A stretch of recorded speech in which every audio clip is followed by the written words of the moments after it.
É uma imagem gravada na memória coletiva. Uma imagem brilhante e gélida, o epítome da perfeição absoluta. Uma mulher de beleza irreal, loira fria e ao mesmo tempo ardente, acenando para a multidão de uma varanda de mármore. Ao seu lado, um príncipe de uniforme com um olhar orgulhoso. Juntos, eles personificavam o triunfo do amor sobre as fronteiras, a união da América com a velha Europa, a fusão de Hollywood com a realeza. Grace Kelly e o príncipe Rhee para você, para seus pais. Para a história, eles são o conto de fadas do século. Mas se eu lhe dissesse que esse conto de fadas foi desde o primeiro dia uma gaiola dourada com grades de diamantes e protocolos.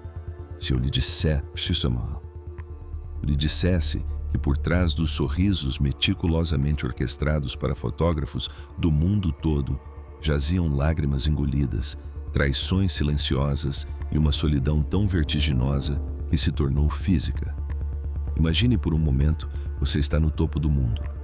Milhões de pessoas testemunharam isso, mas à noite, quando as pesadas portas do palácio se fecham, você se sente mais sozinho do que a pessoa mais anônima. Este é o paradoxo aterrador da vida de Grace Kelly. Mas o que nos arrepia até os ossos hoje não é apenas o sofrimento silencioso da princesa. É o legado do príncipe carregando-o consigo quase até o último suspiro. Foi somente no crepúsculo de sua vida, quando ele não passava de um velho consumido pela dor pelos cigarros e pelo peso da coroa, que a verdade começou a rachar o mármore da lenda. Uma verdade sobre a natureza de seu casamento, sobre os motivos sórdidos de sua união e sobre o arrependimento devastador que o atormentou nas noites até o fim.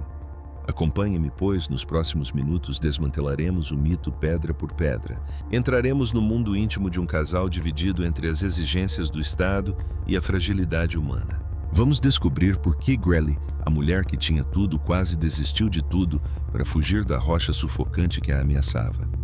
E acima de tudo, vamos revelar esta confissão de poder definitiva. Esta confissão tardia que muda absolutamente tudo sobre a tragédia dos Grimaldi.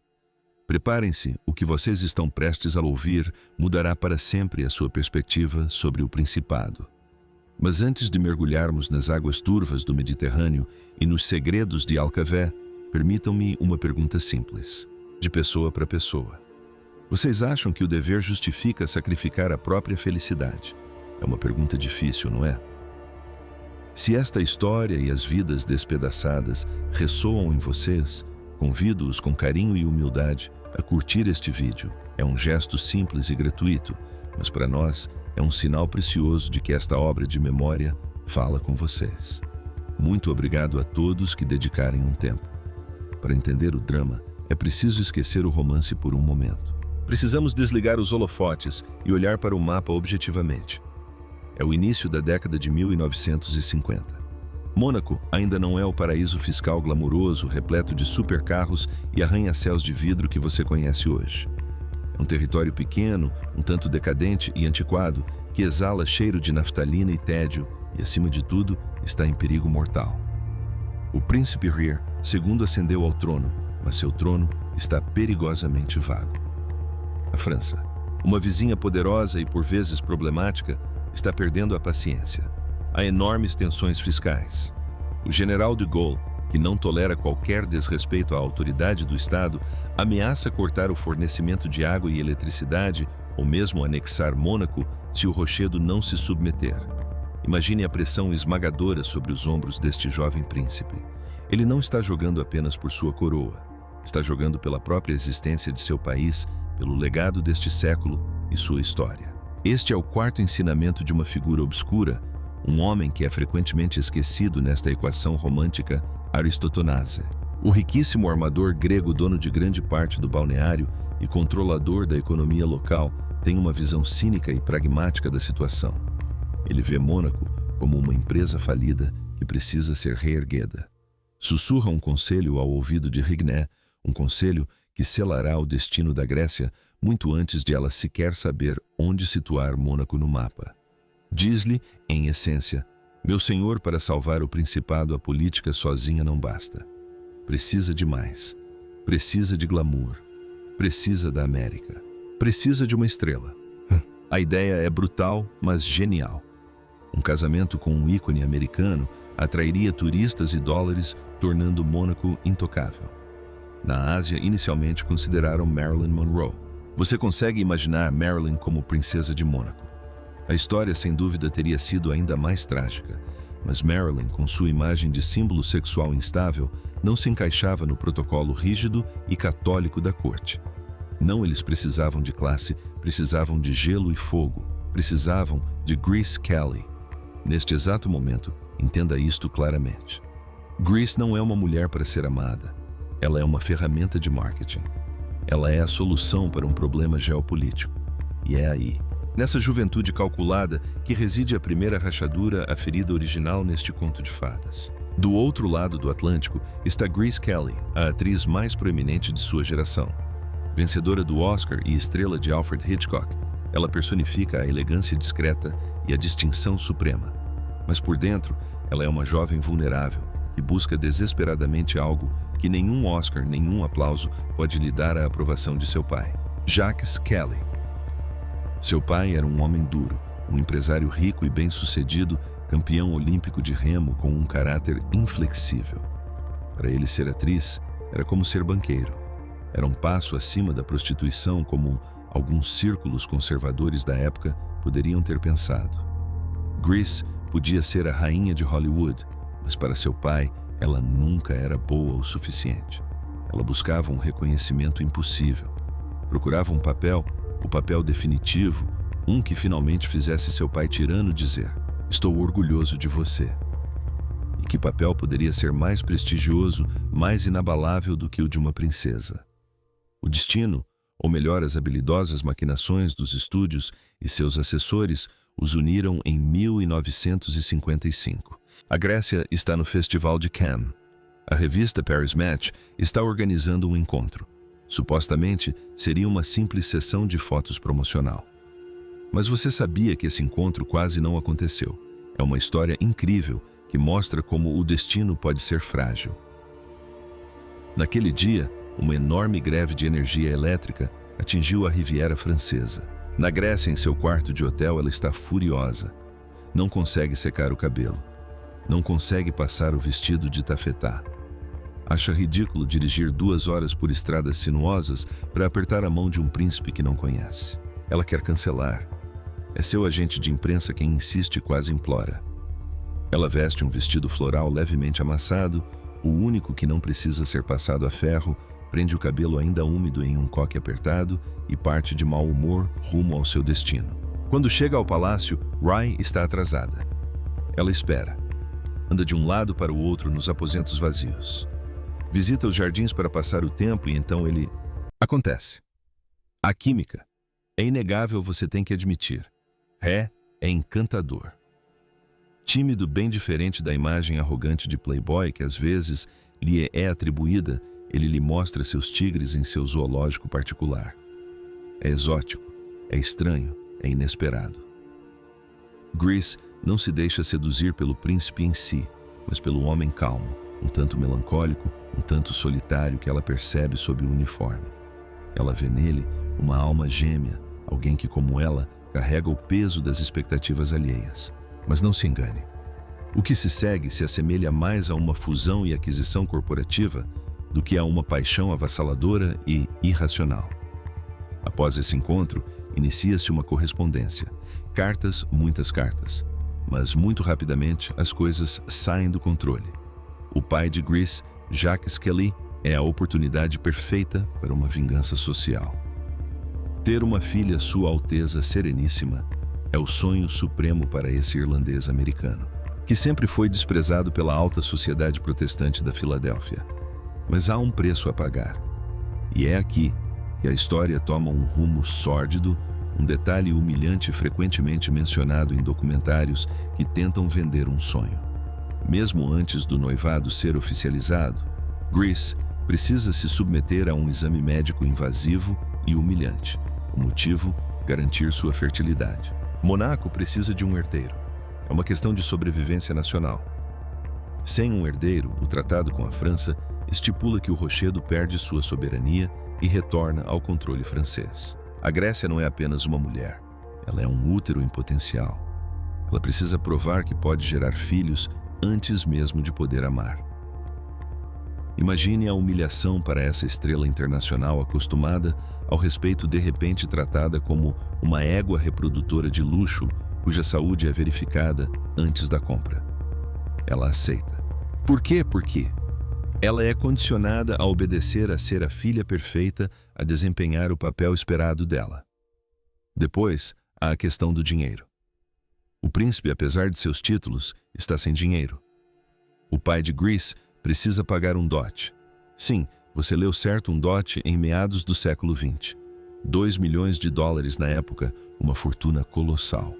GRP está literalmente lutando pelo direito de se tornar uma princesa. Esse é o preço de sua entrada na gaiola dourada e ela deixa tudo para trás. Ela rescinde seu contrato com a MGM. Ela se despede de Harlan Cock, que fica devastado por perder sua musa. Ela se despede de sua liberdade como mulher moderna. Ela se hospeda em um hotel de luxo, o Constitution, com seus poodles, seus homens feitos sob medida e seus sonhos. Partindo para Mônaco. A travessia é alegre, cheia de esperança, mas ao chegar à realidade, a atinge em cheio. O casamento foi chamado de o casamento do século. Na verdade, a Grécia, com sua lucidez habitual mais tarde, o chamou de carnaval do século. É um caos indescritível. 1.800 jornalistas invadem o pequeno território que não está preparado para tal invasão. O calor é sufocante. Sob os holofotes da MGM, filmando a cerimônia como um set de cinema. Parte do acordo para quebrar seu contrato foi injusta. Grace está sufocada. Seu vestido, uma magnífica obra-prima de renda e pérolas, é uma sauna. Dizem que durante a cerimônia religiosa, Hanwha estava tão tenso, tão ansioso, que mal olhava para ela. Ele suava, estava nervoso. Grécia, por outro lado, estava pálida, quase ausente, como se estivesse separada do próprio corpo. Naquele dia, diante de 30 milhões de telespectadores cativados, Grace Kelly morreu simbolicamente. Nasceu a princesa Grace. Foi um momento crucial. Se você sente empatia por essa mulher que deu tudo, sacrificou tudo por dever, em sua busca pelo amor, inscreva-se em nosso canal. Toda semana, exploramos destinos interrompidos e as verdades escondidas por trás do brilho e do glamour. Seu apoio é nossa maior recompensa e nos ajuda a continuar estas investigações. Sejam bem-vindos todos que se juntam a nós agora. No dia seguinte às festividades, o silêncio volta a pairar sobre o palácio. O Palácio. E que palácio não é um lar acolhedor, mas sim uma fortaleza medieval úmida, fria, congelada no tempo. Os funcionários leais à mãe de Rier, a formidável e excêntrica princesa Charlotte, encaram essa americana com desconfiança. Ela é a atriz. Não fala francês fluentemente. Desconhece o rígido protocolo da corte monegasca, que paradoxalmente é ainda mais estrito e arcaico do que o da corte inglesa. A Grécia se vê sozinha. Rain está ocupado. Precisa administrar seu país, seus negócios, seus projetos imobiliários. Chega tarde em casa. Está frequentemente cansado e irritadiço. O charmoso homem dos jardins revela-se um monarca autoritário acostumado a ser obedecido sem questionamentos, um homem que não compartilha o poder. Este é o início da grande desilusão. Sabe, muitas vezes, idealizamos a vida num castelo. Mas tente imaginar como seria na realidade. Você não pode sair sem um acompanhante. Não pode escolher seus amigos. Não pode expressar uma opinião política sem causar um incidente diplomático. Até suas roupas e penteado são examinados e criticados. Grace, uma mulher moderna e independente que vivia sozinha em Nova York e administrava sua própria carreira, se viu infantilizada. Mais tarde, ela confidenciaria esta frase terrível a uma amiga próxima. Sinto-me como uma atriz interpretando um papel num filme que nunca termina. Só que não há intervalo para o almoço, nenhum roteiro claro, e não posso voltar para casa à noite para ser eu mesma novamente. O tempo passa, os filhos chegam. Primeiro, Caroline, depois Albert. O nascimento de Albert foi um alívio nacional saudado com tiros de canhão. O herdeiro estava aqui. Mônaco estava salvo. A anexação francesa foi evitada. A Grécia havia cumprido sua parte do contrato biológico. Mas a que custo para sua alma? É aqui que entramos na parte mais sombria, a parte que a classe dominante manteve em segredo por tanto tempo. Aquela que pesaria em sua consciência até o fim. A depressão grega, a morte da artista. No início dos anos 1960, Alfred, que jamais a esquecera e a considerava a única atriz capaz de dar vida às suas complexas heroínas, fez uma aposta. Enviou-lhe um roteiro, sem graça para Marnie. O papel era complexo psicológico fascinante. Uma cleptomaníaca, uma mulher traumatizada, ensaboa a cama. Ela vibra. A atriz dentro dela, que ela pensava adormecida, desperta com uma força incrível. Ela quer fazer aquilo. Ela precisa fazer aquilo para não enlouquecer dentro das frias paredes do palácio. Ela precisa criar existir por si só. A princípio, o rei hesita. Ele vê que sua esposa está definhando, perdendo o brilho. Ele a ama à sua maneira. Ele diz sim com relutância, mas quando o último vazamento chega à imprensa, é um alvoroço completo. Os monegascos ficam chocados.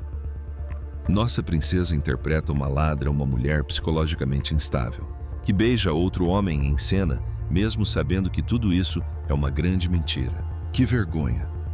O general de Gaulle sempre o mesmo deixou claro diplomaticamente que isso seria muito ruim para a imagem da soberania. Sob a pressão do povo e da política, Volt enfrenta a situação. Ele proíbe Grease de fazer o filme. É o golpe final. Ishke. K. Firmas Grease fica devastada. Naquele dia, ela compreende com uma certeza arrepiante que nunca mais sairá de sua jaula. Nunca mais atuará. Sua arte está morta. Dizem que ela chorou por uma semana inteira trancada em seu quarto, recusando-se a sair, recusando-se a comer. Ela havia acabado de lamentar sua própria identidade. É nesse momento que a dualidade do relacionamento deles se torna tóxica. René quer uma esposa tradicional, uma mãe, uma representante do Estado, uma diva da alta sociedade. Grease quer existir, respirar, ser humana. Para preencher o vazio imenso, ela se entrega ao trabalho humanitário à Cruz Vermelha, criando pinturas de flores secas. Ela se torna a mãe do mundo, a santa secular. Mas observem atentamente, observem as fotos de Grace Kelly nos anos 70. Ela ainda é linda, claro, mas mudou. Ela engordou, usa óculos. Seu sorriso é gentil, mas já não alcança os olhos. Ela possui aquela doce e terrível melancolia dos pássaros engaiolados que esqueceram como voar, que aceitaram que o céu não lhes pertence mais. E o casal, o que restou do amor deles? Os rumores são verdadeiros. Infelizmente, Ré não era nenhum santo. Entediava-se facilmente. Precisava de conquistas para reafirmar sua virilidade diante dessa mulher que era, diga-se de passagem, infinitamente mais famosa e amada do que ele, pois aí reside a tragédia do ego masculino daquela época. Ré era o príncipe reinante, mas a Grécia era a estrela. Por onde passavam em Paris, em Nova York, as multidões gritavam Grécia, Grécia, e ele era apenas o homem de terno ao lado dela. Ele sofria por causa disso e a fazia pagar com silêncios, frias ausências repetidas e humilhações sutis. Há rumores de amantes de mulheres de passagem. A Grécia sabia todo, o Mônaco sabia. Ela fingia não ver com dignidade. Um príncipe precisa de suas distrações, teria dito ela um dia, com amargura terrível à sua cabeleireira. Ela escolheu sofrer em silêncio para preservar as aparências para os filhos. Emagrecer. Ela teria buscado conforto em outro lugar. Alguns biógrafos afirmam que sim. Nessa solidão gélida, o nome de Frank Sinatra, um velho amigo leal, é sussurrado. Os nomes de rapazes são sussurrados flertes inocentes, talvez platônicos, apenas para se sentir mulher novamente ainda desejada, e não apenas venerada como um ícone religioso intocável. A solidão de Grease no final da década de 1970 é palpável, quase sufocante.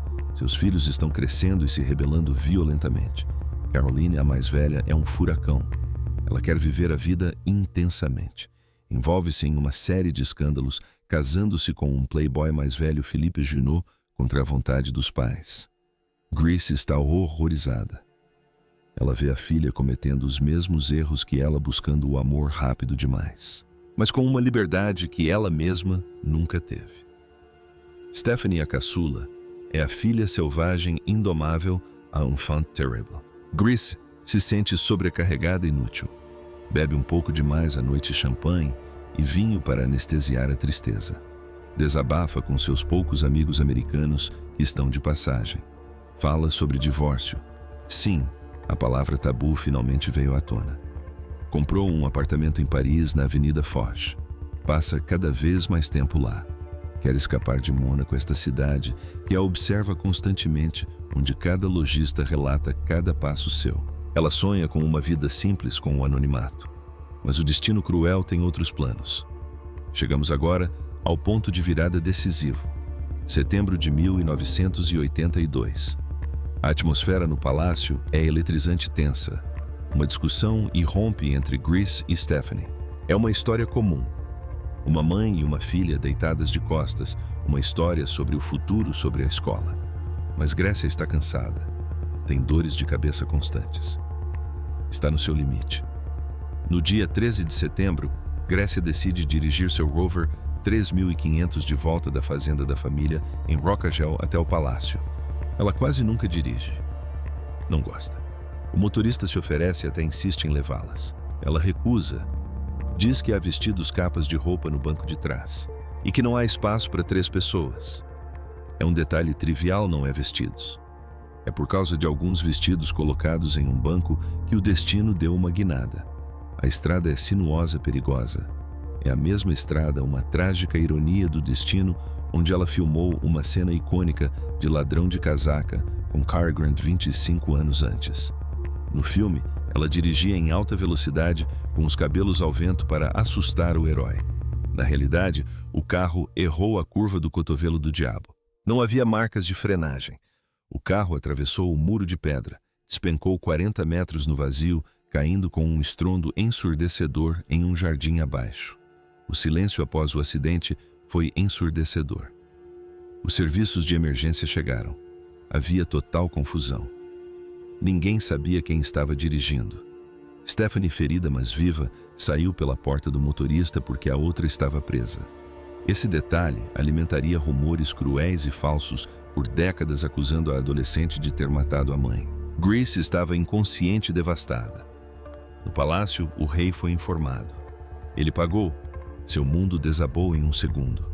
No hospital, o veredicto foi devastador. Grace estava com morte cerebral. Ela havia sofrido um pequeno derrame enquanto dirigia.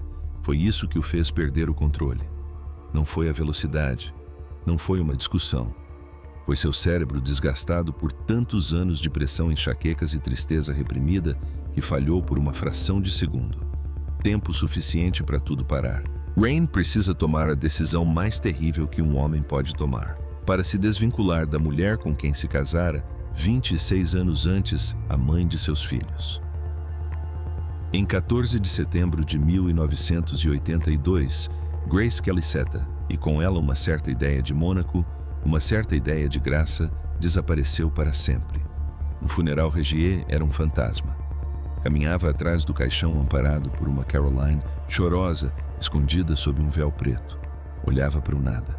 Estava curvado, abatido, envelhecido 10 anos em um único dia. É a imagem de um homem que percebe tarde demais, terrivelmente tarde demais, o valor inestimável daquilo que acaba de perder. Mas a história não termina aí.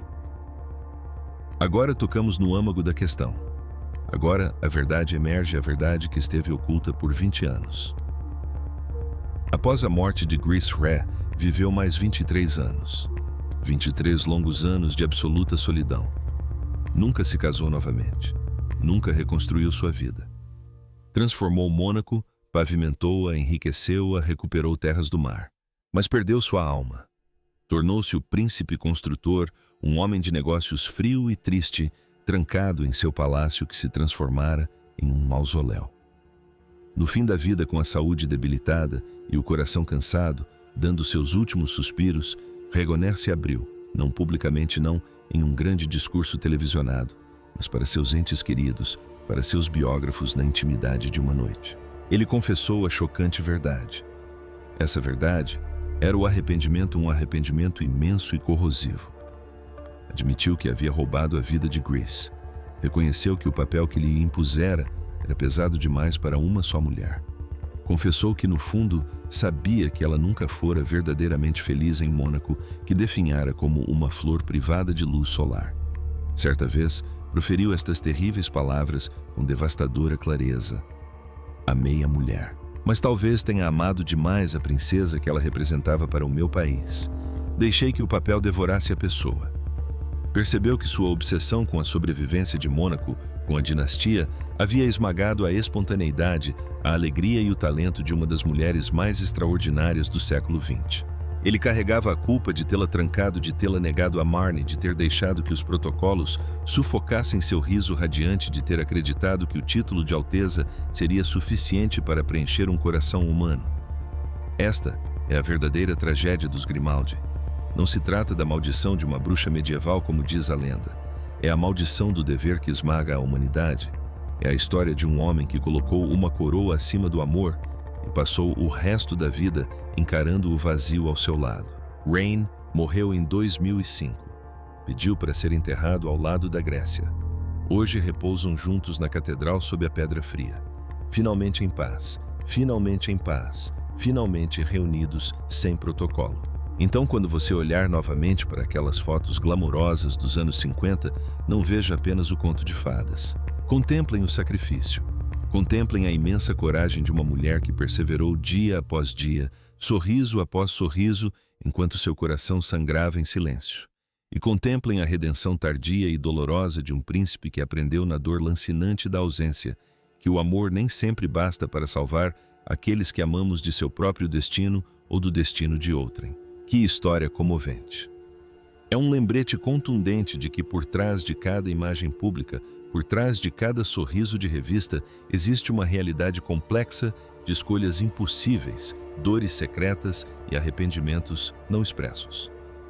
E você, no lugar dela, teria deixado tudo por amor ou teria ficado por senso de dever? É uma pergunta que vale a pena refletir, uma pergunta que ressoa em cada um de nós. Conte-nos nos comentários. Sua opinião é muito importante para nós e lemos cada uma de suas mensagens com atenção.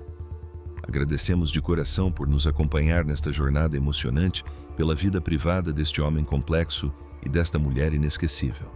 Se esta história te emocionou, se te deu uma nova perspectiva sobre Mônaco e o mundo das celebridades, inscreva-se no nosso canal e ative as notificações. Esta é a melhor maneira de garantir que você não perca nossos próximos retratos. E acredite, ainda temos muitos segredos fascinantes para revelar. Seria uma honra tê-lo conosco nesta próxima aventura. Cuidem-se, valorizem seus entes queridos enquanto eles estão aqui e até breve. E acima de tudo, não se esqueçam de curtir nossa publicação. Isso ajuda muito a divulgar essas histórias. Até logo!